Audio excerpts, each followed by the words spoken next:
आपके बच्चे भी करोड़पति अरबपति, आपके नाती पोते जो दूर दूर तक आप नहीं उसको देख रहे हैं, वो भी करोड़पति अरबपति, क्योंकि इस बिजनेस से मिलती है रॉयल्टी। क्या मिलती है?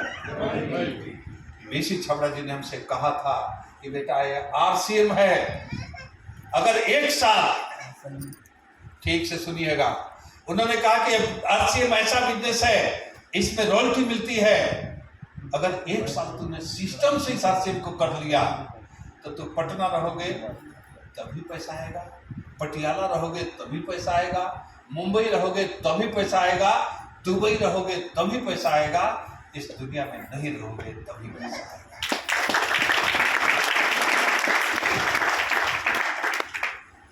2006 4 अप्रैल की एक पटना में मीटिंग थी। हमको लगता था कि ये सब लोग फ्रॉड बात कर रहे हैं, ये सब लोग झूठ बोल रहे हैं। मेरे अपलाइन ने बताया था कि पटना की मीटिंग अटेंड करो और लोगों को कराओ, क्योंकि पटना मीटिंग लेने जो जा रहा है ना वो आईएएस है। ओपी शर्मा जी पटना मीटिंग थी। हमने ओपी शर्मा से पूछा था कि सर आपको आरसीएम करने की क्या जरूरत, जैसे सर ने आज कहा।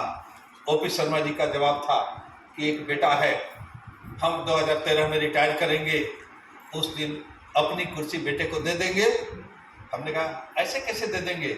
उन्होंने कहा कि आरसीएम में अगर टेक्निकल रहेंगे, स्टार भी रहेंगे, डायमंड रहेंगे, जहां से हम खत्म करेंगे मेरा बेटा वहीं से शुरू करेगा।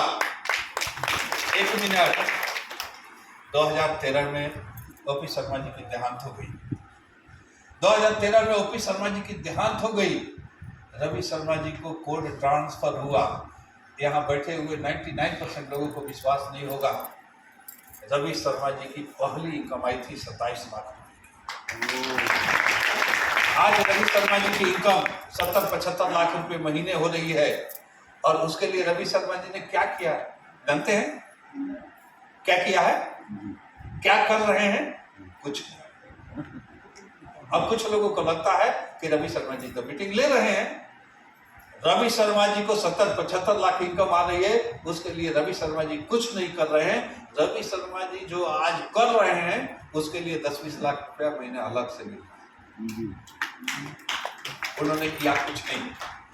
दूसरी घटना, मेरे टीम में एक लड़का था, मेरे छोटे लेग में एक लड़का था, जबरदस्ती पटना पढ़ने आया था। उसके एक दोस्त ने जबरदस्ती मेरे पास लाकर बैठा दिया, हम उसको आरसीएम ज्वाइन करा दिए। वो खूब नौकरी, उसको सरकारी नौकरी का खूब ये था कि हम सरकारी नौकरी करेंगे। हमने उसे एक ही बात कहा था कि तू जितना सरकारी नौकरी के लिए ट्राई करना है करता रह, पढ़ता रह, लेकिन आरसीएम के लिए 1 घंटा डेली निकाल। सरकारी नौकरी करते करते उसकी एज एक्सपायर हो गई, 35 साल हो गए। उसका नाम है संजय झा, डेथ कर गए 2 साल पहले। संजय झा जी सरकारी नौकरी की ट्राई करते करते करते करते करते करते एज एक्सपायर हो गई, सरकारी नौकरी नहीं मिली, लेकिन 1 घंटा आरसीएम करते करते वो एमरल्ड हो गए। 2 साल पहले संजय झा की देहांत हो गई। एक बेटी एक बेटा। संजय झा की जब देहांत हुई थी, जब जिंदा थे तो इनकम थी 60,000 70,000। आज संजय झा की गए 2.5 साल हो गए, और पिछले महीने की बोनस वाली नहीं, पिछले महीने की इनकम 1,62,000 उनकी पत्नी की थी।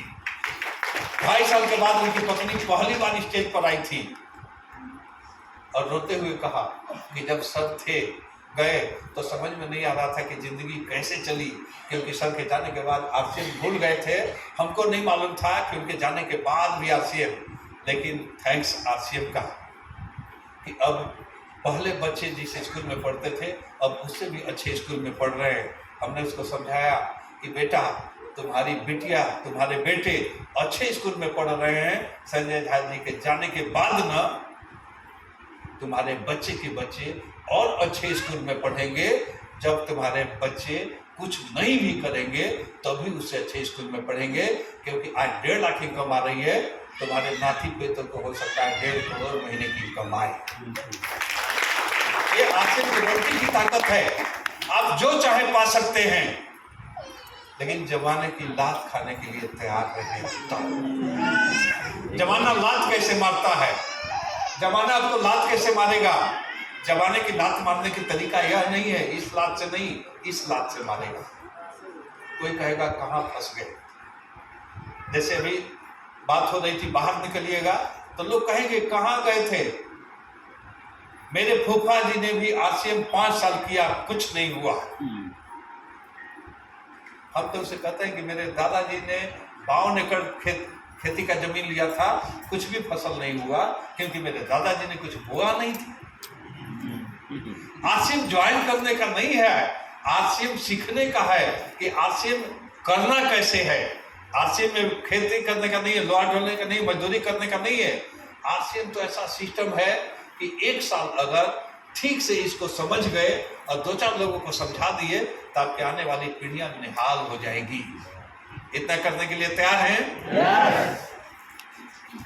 आरसीएम में कोई महिला कहीं प्लान दिखाने जाती है तो मोहल्ले के लोग उसको गलत नजर से देखते हैं कि कहाँ जा रही है, रोज नई साड़ी पहनकर, रोज मेकअप लगाकर, रोज आयरन करके साड़ी पहनकर कहाँ जाती है। इतना बोलती है कि उसका पति भी कंफ्यूज हो जाता है। पति जाता है रोज कोट टाई लगाकर, उसकी पत्नी कंफ्यूज हो जाती है। अगर वो गलत नहीं है, याद रखिएगा, अगर आपका पति कंफ्यूज है कि मेरी पत्नी रोज मेकअप करके नई साड़ी पहनकर कहाँ जाती है, वो कंफ्यूज नहीं है। आपका पति अगर जाता है तो आप गलत नजर से देखती हैं, आप कंफ्यूज नहीं हैं। बस करना क्या है कि किसी के पति को लगता है कि मेरी पत्नी कहाँ जा रही है तो किसी दिन पति को लाकर मीटिंग में बैठा दीजिए। अगर पत्नी को लगता है कहाँ जा रहे हैं तो पत्नी को लाकर 2-4 बार बैठा दीजिए, समझ में आ जाएगा। क्योंकि आरसीएम के मीटिंग में महिला शब्द का इस्तेमाल नहीं होता है, यहाँ केवल बेटिया और बहन शब्द का इस्तेमाल होता है। कोई अप्लाई किसी को केवल बहन की नजर से देखता है, बेटी की नजर से देखता है। और कोई अगर गलत नजर से देखे किसी महिला को, नो डाउट 1 साल में आरसीएम से आउट। कोई भी हो, चाहे कोई भी हो, किसी लेवल पर हो, हमने बहुत लोगों को आउट होते देखा है। मेरे टीम में स्टार एम्ब्रॉयडर तक आउट हो गए हैं। स्टार एम्ब्रॉयडर तक जिसका बिजनेस अभी भी 1 लेग में करोड़ों का है, वीकर लेग में 80-90 लाख का बिजनेस, आउट हो गए हैं लोग केवल गलत आदतों से। इसलिए कोई भी आउट हो जाएगा, टिकेगा कौन? जो आरसीएम की नियत से काम करेगा। टीसी छाबड़ा जी का उद्देश्य क्या है? अभी बात हो रही थी ब्लड की, आरसीएम क्या क्या करता है। आपको इंडिया में कहीं ब्लड चाहिए, अभी एक आदमी को पटना में ब्लड की जरूरत थी, पता नहीं वो कहाँ के थे, मेरे पास मैसेज आया 10 यूनिट ब्लड की जरूरत थी, 200 लोग ब्लड देने पहुंच गए। 4 घंटे में हमने केवल मैसेज किया कि जिसको ब्लड देना है पटना एम्स में आ जाइए। एक आरसीएम डिस्ट्रीब्यूटर को जरूरत थी और जिसको जरूरत थी आरसीएम डिस्ट्रीब्यूटर नहीं था, उसका कोई रिश्तेदार का रिश्तेदार था। 200 लोग पहुंच गए। डॉक्टर कंफ्यूज हो गया कि किसका ब्लड ले।